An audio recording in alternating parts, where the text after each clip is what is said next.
Well, while it might not impact the rankings tonight, ultimately, how many games each team plays will be a factor in the selection committee meeting room. Fair or not, the more games you play, the more opportunities you have to impress that selection committee. If Ohio State doesn't play Michigan State, but it does play Michigan, it will not meet the benchmarked 6 games to play in the conference championship game.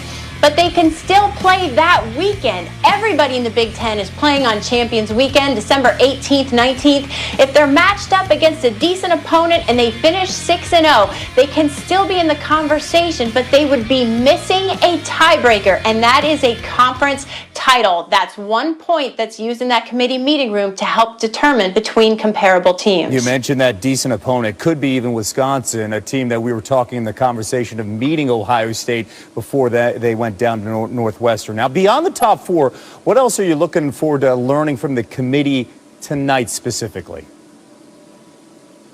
Well, I think given where BYU started at number 14, I want to see if they can get up within at least 12 so they can be in a New Year's Six bowl position tonight. I'm curious to see if that happens, and how far does Northwestern sink after losing to Michigan State? Because look, Northwestern can still win the Big Ten, and Ohio State might get in anyway. Go figure. All right, we'll see how this very fluid situation plays out. The rankings, they come out at 7 right here on ESPN. Heather, thank you.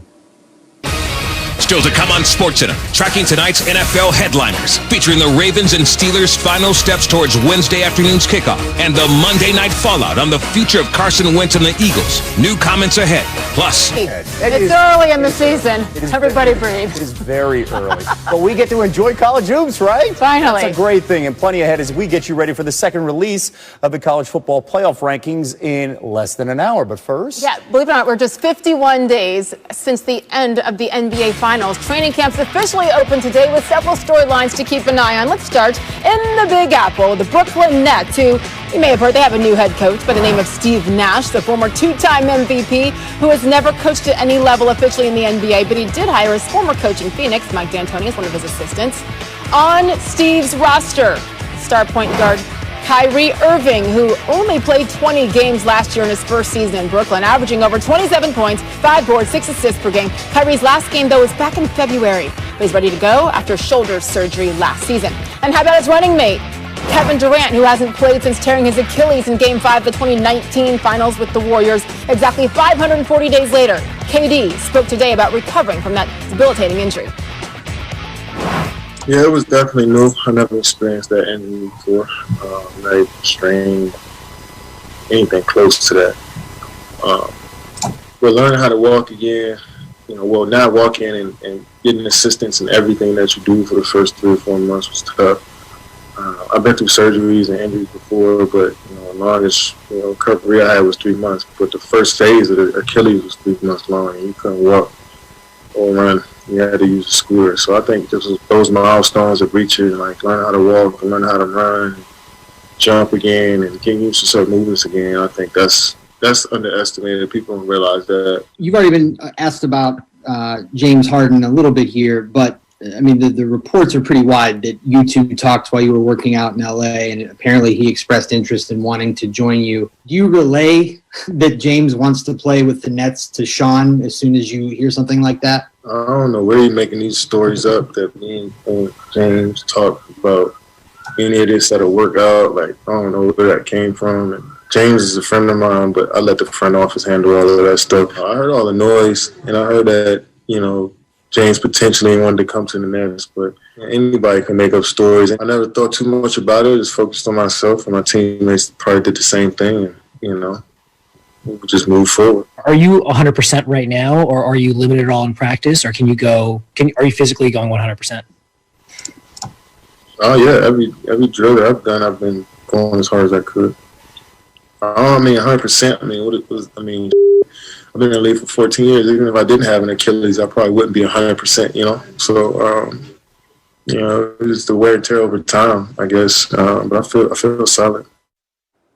NBA reporter Malika Andrews joins us now live on SportsCenter. Malika, you were around KD most of last season, and I know you were listening in on all of that today. There's a lot to cover, right? From the injury to apparently people making up stories, and then back to the injury recovery. What stood out the most to you? Well, first of all, Sage, we are standing by our reporting and what we reported on that initial interest between James Harden and the Brooklyn Nets. But today, what really stood out to me was how Kevin Durant didn't lean into, I am going to absolutely unequivocally be the MVP version of Kevin Durant. I'm going to temper expectations a little bit because he knows that this is an incredibly serious injury that he's coming back from. And he said that he isn't sure he's feeling good right now. You heard him just say he's going through drills as close to 100% as his body can provide. But in the same breath, he's saying he wants to see what it feels like to really be in a game before he's ready to declare that he's 100% back and this is exactly what he is going to look like. Yeah. He also talked about working out with Kyrie Irving, which was very interesting because they are building that chemistry in the offseason already.